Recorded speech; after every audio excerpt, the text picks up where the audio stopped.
Hi, my name is Nicholas Garrett. My partners are Cam, Khalil, and Matthew, and this is our company analysis. So first, we're going to be taking a look at the current strategy of Cracker Barrel, and they are currently in a period of adjustment where they are attempting to sort of balance the modernization of the restaurant with the traditional Southern aspect all customers know and love. Their current focus relies on the simplification of all operations, which includes enhancing efficiency and adopting new technology to adhere to the younger generation. While focusing on this operational side, it still allows Cracker Barrel's culture to stay intact, but a lot of these strategies can be clearly understood using the 7S framework. So the first example from the 7S framework we're going to use is systems. And Cracker Barrel has implemented a new POS system, which allows for faster order to kitchen times and ultimately speeds up everyone's dining experience by a large margin. And then paired with the change of the meals added to the menu, which includes simpler, less complex menu items to allow for faster prep times, and it gets the food to the table much quicker. Not only does this benefit both customer and employee, but with the possibility of being understaffed at any time, this allows for Slack to be picked up in a much easier manner and can keep the guests happy. The second example we're going to look at is going to be shared values, or more specifically, culture and shared values. With remodels planned as a countrywide strategy that was meant to appease the new generation, it very quickly backfired with heavy backlash from just about anybody. They then decided to revert to the classic Southern style in all stores that had been updated, and this was essentially a return to the culture that got them as far as they had gone and would ultimately be the best change possible. This allowed for the customers to feel heard, as the return to the classic look received lots of love from those same customers who plan to never go to a Cracker Barrel again. And the final example we're going to be looking at, and the one that sort of ties all the former together, is going to be strategy. While the last two strategies play a large role in where they are now, they have also adopted lots of trends towards technology that will draw in the younger generation without changing the culture that the restaurant has always had. They have begun pushing for use of their loyalty program, which encourages the customer to spend more since rewards are at stake, and where they likely see most of their younger demographic would be through mobile ordering. With the improvements already stated, mobile ordering has become much more of a focus to promote the takeout experience, which was once an afterthought for Cracker Barrel. Now I'll be walking through the SWOT analysis for Cracker Barrel, and I'll also point out where each item connects to the five forces, the value chain, or if it's in the financial analysis. Starting with the strengths, first, Cracker Barrel has a strong brand image. Their Southern homestyle identity is very distinct and not easily copied, which ties into the value chain through marketing. They also benefit from high customer loyalty, especially among older guests who return frequently. This supports both the service and marketing activities. Another advantage is that they have a restaurant and retail store model. The built-in gift shop creates a unique experience and earns extra revenue. This has to do with their marketing and operations. The uniform menu also acts as a strength. A consistent menu allows bulk purchasing and reduces prep complexity, which lowers cost. This relates to supplier power, and because of this bulk purchasing, Cracker Barrel is able to afford better food prices, which also stems from their position in supplier power. And now moving on to weakness. One major issue is their reliance of an older customer base. Younger consumers often choose faster or healthier options, increasing the threat of substitutes. They also face high labor and operating costs. Running both a restaurant and retail store requires more staff. Another weakness is limited technological innovation. Cracker Barrel has been slower than competitors to adopt things like digital ordering or mobile payments. This increases competitive rivalry. And additionally, foot traffic has declined over years, which hurts profitability. This comes directly from the financial analysis showing their pressure on margins. Next are the opportunities. Cracker Barrel could modernize the brand by adding healthier menu options or updating decor. These improvements fall under the marketing and product development in the value chain. They also have room to expand online ordering and delivery. Uh, this is an area where most competitors are ahead of Cracker Barrel.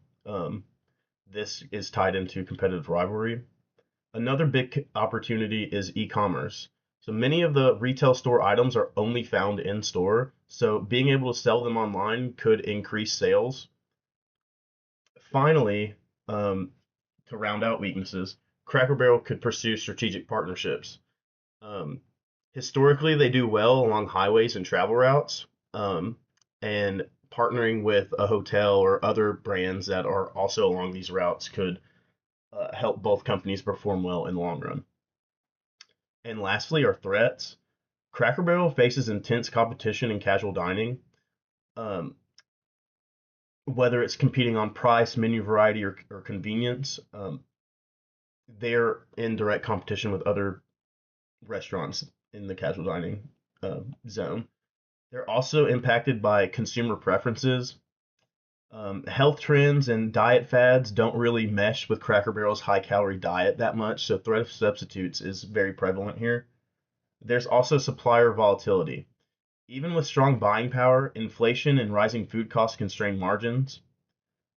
Cracker Barrel also deals with high labor turnover, which strains training and management, which is part of HR. And finally, economic slowdowns like recessions and pandemics reduce foot traffic and hurt profitability. Overall, these points highlight where Cracker Barrel stands competitively and where they can focus to change and strengthen their position. Hi, my name is Khalil Spence, and I'll be speaking about strategic concern. And the first concern that I wanted to touch on was the modernization and competitive pressure that Cracker Barrel has been dealing with. First, Cracker Barrel has tried to modernize through menu simplification, upgraded in-store technologies, and some selective remodeling at some locations.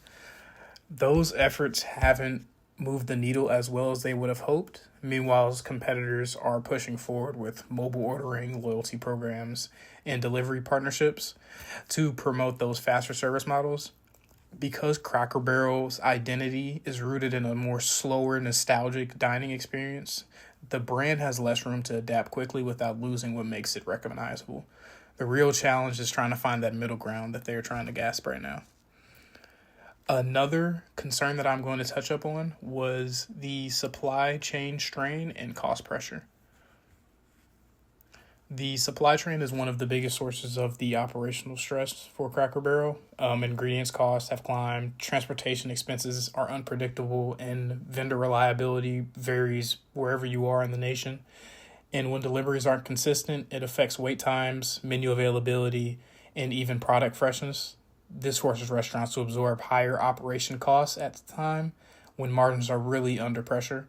So strengthening the cooperation across the supply chain through long-term contracts, clear communication, and joint inventory planning can help stabilize quality and reduce volatility. And the final concern that I wanted to speak about was the brand identity and the shifting of expectations. With Cracker Barrel, their greatest strength is its nostalgia, the transitional atmosphere that they have always made so near and dear to our heart can also become its limitation. Some of the recent remodels receive mixed reactions because regular guests are deeply attracted and attached to the family store layout and the overall experience. At the same time, younger consumers are drawn to brands with faster service, healthier menu options, and a stronger digital integration. If Cracker Barrel leans too far into tradition, it risks aging its consumer base. If it modernizes aggressively, it risks alienating loyal guests. So navigating that balance as well is going to be essential in maintaining a sustainable and competitive advantage, especially as dining habits shift across variations of age groups. Alright, my name is Matthew Stevens. I'm with the group with Nick, Khalil, and Cameron, and I'm doing the recommendations section. So, for the recommendations section, we are discussing kind of what we put in our strategic concerns section, and what I wanted to highlight is the hitting the target audience and the cost restraints. That's what I wanted to hit. That I recommend Cracker Barrel needs to hit in order to get themselves back on track. So the simple answer for this, the traditional shot I think they need to take, is just to straight up lower the prices, because if I have on the PowerPoint, I have a Cracker Barrel's net profit margin for the past 3 years, from 2024 to 2022, and from 2022 is at 4%, 2023 is at 2.9, and 2024 is at 1.2. And all it's done since 2022 has just been going down. It's not been going up.